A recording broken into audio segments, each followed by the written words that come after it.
Le ministère de la Culture a décidé de rebaptiser ses salles de réunion. Il en possède 30. Désormais, elles porteront les noms de 15 femmes et 15 hommes. L'idée est simple. Il s'agit de réécrire l'histoire culturelle de notre pays en la faisant rentrer au forceps dans l'idéologie de la parité 50-50. Comment vous faites pour faire passer le crapaud à l'intérieur de la bouteille? Ainsi, le ministère de la Culture, en charge de préserver et soutenir notre patrimoine national, s'est plié à l'exercice délicat de mettre en exergue 15 hommes illustres et 15 femmes illustres. Pour cela, comme les salles de réunion portant des noms d'hommes étaient plus nombreuses, il a fallu en rebaptiser. Par exemple, la salle Arthur Rimbaud a été rebaptisée salle Jane Levy. Je ne veux pas manquer de respect à Jane Levy, mais moi qui possède la culture générale d'un Français moyen, je connais Arthur Rimbaud, je ne connais pas Jane Levy. Autre exemple, la salle Vivant Denon, dont j'ai entendu parler, disparaît au profit de la salle Sabine Weiss, dont je n'ai jamais entendu parler. La salle Montesquieu a été rebaptisée salle Agnès Varda. Bon. Au sein du ministère de la Culture coexistent désormais la salle André Malraux ou la salle Molière avec la salle Charlotte Perriand ou la salle Paulette Nardal. Le résultat n'est pas probant. Lorsque le ministère devrait doter chaque talent, tous sexes confondus, des moyens de s'exprimer, il se mêle simplement de dire qui doit être illustre et qui ne doit plus l'être, en se fondant sur le sexe et non sur la renommée.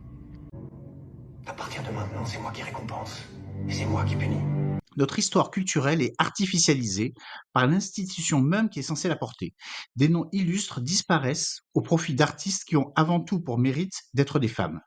Nous sommes au carrefour de la discrimination positive et de la cancel culture.